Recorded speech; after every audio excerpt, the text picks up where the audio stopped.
Marty wakes up at home, in bed, being taken care of by his mother. He assumes it was all a dream. Of course it's not, and his mother is a young, horny teenager, full of attraction to this injured young man. Attraction she should have had for George, but Marty has taken his place. Also, she thinks his name is Calvin Klein because of his underwear branding. Yeah, this part's kinda twisted, but funny in its awkwardness. And we see that Lorraine in 1985 is a total hypocrite. As a teenager, she is boy crazy and really assertive. There's no shaming of that either. I just get a sense of this being what teenagers are like, even your parents. And of course, it's awkward that Lorraine has Marty locked in her sights. Marty joins the Baineses for dinner. He gets to meet his Uncle Joey, who has a strange attachment to his barred playpen, implying that he stays in prison because it reminds him of his playpen. I don't know, it's weird. Marty interacts with two of the boys. Even though the young girl doesn't do anything, this is made up for by Lea Thompson's amazing presence. Even when she isn't saying anything, she's very attention-grabbing with her expressive face. As for the Baines parents, they seem pretty equal in their depiction. Sam's the grumbling grouch who doesn't talk much but has presence, and Stella's the typical middle-class mom maintaining domestic order. They're very minor characters, but their use in the plot is feminist enough. After getting directions to Doc's house, which is on a street that changed names by 1985, Marty makes like a tree and gets out of there. After he's gone, Sam and Stella discuss him. Lorraine, you ever have a kid who acts that way, I'll disown you. This is obviously a joke, but I never found it funny. It's a really mean thing to say. Fortunately, the movie isn't on his side. Sam joins Strickland in 1985 Lorraine as mean adults with unfair opinions. In general, the movie is anti-authoritarian, and that's good.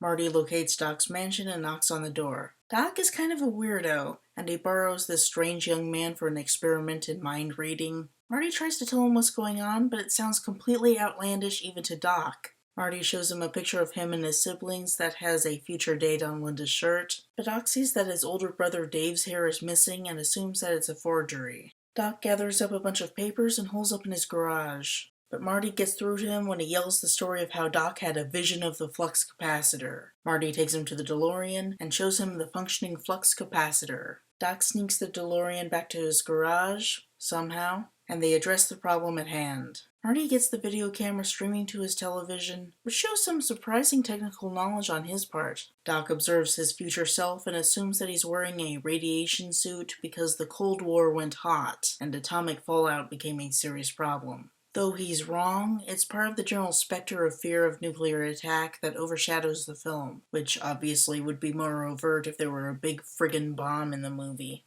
Doc then learns that time travel requires 1.21 gigawatts of electricity. 1.21 gigawatts!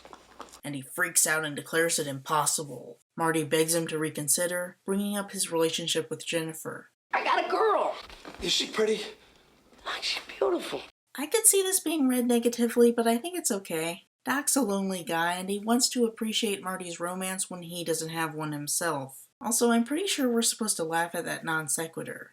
Marty shows him the I love you note. Doc apologizes, saying that only a bolt of lightning could generate 1.21 gigawatts. Good thing that Marty has the flyer that tells them exactly when and where lightning will strike. Next Saturday night! How convenient.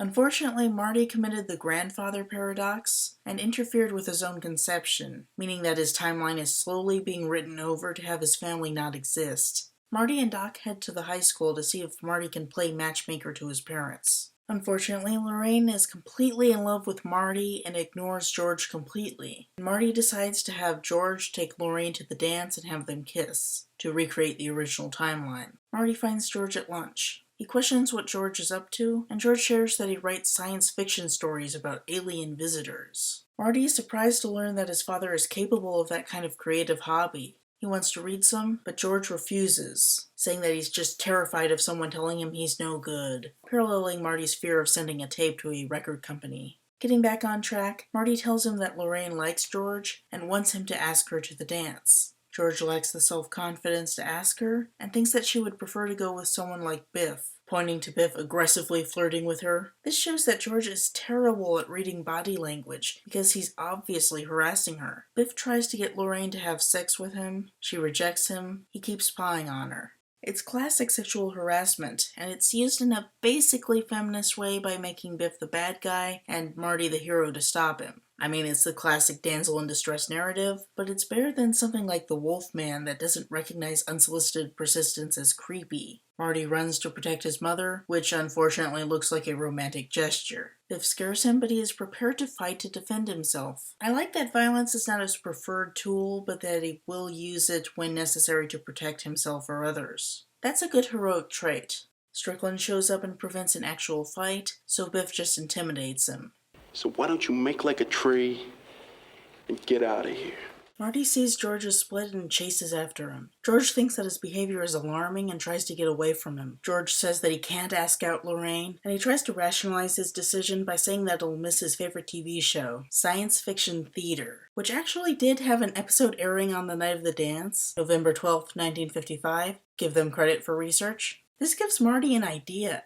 I joke about Marty not being the smartest. He does make some bad decisions and has trouble wrapping his brain around time travel, but he's not an idiot like Biff is communicated to be with that make like a tree and get out of here thing. He's very good at working with his environment, and he has some clever ideas. One such idea is to take advantage of George's interest in science fiction and use the alien nature of the future to scare him by impersonating an alien. Whether or not Sherman Peabody's misinterpretation inspired him is unclear. Marty was in the car, and it's unclear how much he heard. Dressing in his radiation suit, he sneaks into George's bedroom and wakes him up with Van Halen music. He then claims to be Darth Vader from the planet Vulcan, and orders George to go out with Lorraine, or else Vader will melt his brain, because force is sure to ensure a healthy romance. This scene was originally much longer and very comedic as Marty spouts off pop culture references. The scene was edited down to really convey the sense of fear George feels. I think it's good that the movie remains respectful of its characters. George goes to Marty and begs him for his help. Marty tells him to go into Lou's cafe and ask Lorraine to the dance, but George doesn't know how to flirt. Marty gives him advice on how to flirt, saying that girls like flowery stuff like, "You're my destiny." I'm not sure that's the best advice. Some girls like that, but it is kind of cheesy. Given that it's the 1950s, that 1985 Lorraine talked about George as her literal destiny, and that Marty should in theory have an idea about what his mother likes, it's forgivable, but it's still promoting a stereotype at the same time. George summons his strength, drinks a chocolate milk, and goes to flirt with Lorraine. He fumbles, but he comes through, and it starts to work. Lorraine thinks he's cute, and then Biff comes in and ruins everything. He demands that George pay him a fee for showing up in his territory, and Marty trips him. Biff turns his sights on Marty, who punches him and runs, leading to this epic chase scene where Marty invents the skateboard and rides cars around the square. Biff gets his car and tries to push Marty into a manure truck, but Marty does a really implausible, yet really fun stunt where he runs across the top of the car and jumps back onto a skateboard at the other end and lets Biff crash into the manure himself. When the rabbi leaned over and I heard him say, "Hey, was that real manure?" "No, it wasn't." "Was that real manure?" "No." "Was that real manure?" "It's a movie. Stop asking me the question."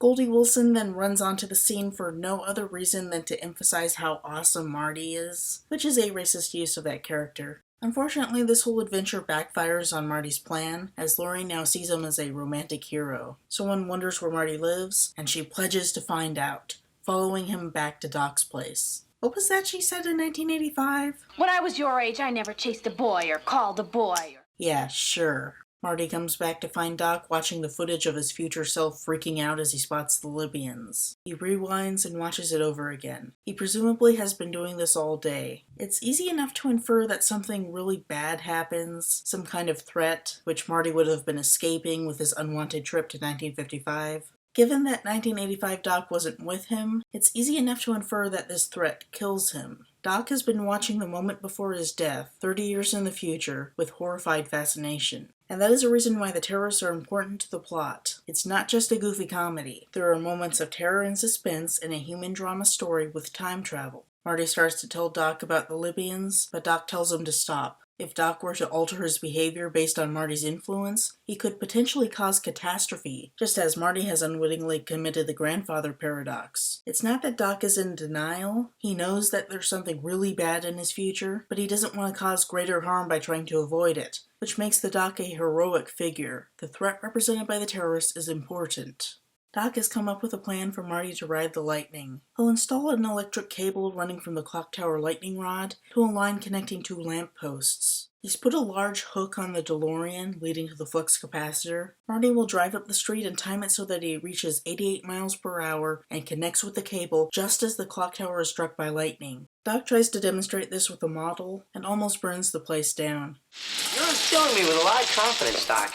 Lorraine knocks on the door. They cover up the time machine and let her in. She essentially asks him to the dance. There is this patriarchal tradition of only boys asking girls, with the girls passively making themselves desirable to boys to get the boys to actively ask them out. Lorraine turns this on its head by actively pursuing the passive Marty, chasing boys. She pays lip service to patriarchal tradition by asking Marty to ask her out, but for all intents and purposes, she is the one who asks out Marty. That's pretty feminist for a girl in the 50s. Marty suggests that George would make a better date, but she specifically wants a guy who will stand up to bullies for her. She is so compelling, Marty can't help but agree. He comes up with a plan to recreate the moment where he stood up to Biff to protect her, where he plays the part of the harasser and has George fight him off to protect her. He coaches George on what to do. I've never picked a fight in my entire life. Look, you're not going to be picking a fight. You're coming to a rescue, right? This is a very good point. I consider myself a pacifist, but I think there are circumstances where violence is necessary to prevent greater harm. The harassing person needs to be understood as committing violence themselves, and this shouldn't be allowed to persist. If it comes down to fisticuffs, so be it. For the modern third-wave feminist standard, I'd like it if she could defend herself, but I think that's unreasonable to expect of a girl during the 1950s, when the second wave was still in its infancy. The whole thing with boys protecting girls is more acceptable to me because of the setting. Back to the Future as an 80s film is also significantly more respectful in its depiction of women in the 1950s than actual films that came out of the 50s, owing to the influence of the second wave. It's a more feminist look at a less feminist time. Right, okay, so right around 9 o'clock, she's going to get very angry with me. Why is she going to get angry with you? Well, because, George, nice girls get angry when guys take advantage of them. Okay, this plays into ideas about virginal purity and the Madonna-whore dichotomy. Marty conceptualizes Lorraine as a chaste, nice girl, in contrast to lusty bad girls. Marty is biased by his conception of Lorraine as an adult, and perhaps by her actions in the conflict with Biff in the cafeteria. I'm not that kind of girl. Well, maybe you are and you just don't know it yet. Biff is a total creep. It's reasonable for girls to not want to have sex with Biff just because of his horrible character. Lorraine essentially makes it out that there are these slutty bad girls who would be willing to have sex with Biff because they like to have sex, while Lorraine as a good girl would not. However, like with Lorraine asking Marty to ask her out, she doesn't live up to the sexist restrictions that she references. She's an assertive, confident girl who's honest about her sexual desires and actively chases boys. More on this later. The night of the dance, which is also the night of the storm, how convenient, Doc and Marty prepare the DeLorean. Doc shares that Marty has changed his life, making him realize that he can build something amazing and giving him a true friend.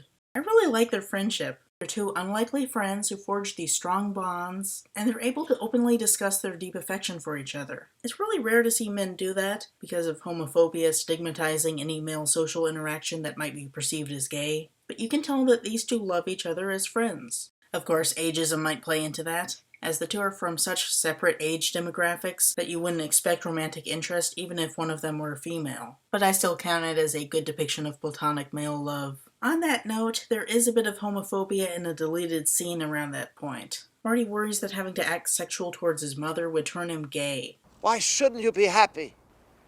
Sexual trauma is not responsible for homosexuality, and being gay isn't something disgusting. The scene was edited out because audiences already understood that Marty is apprehensive about the date, and it was considered redundant. The homophobia didn't enter into the decision to remove it, as far as I can tell. It's disappointing, but it is a deleted scene, and I can consider it outside of canon.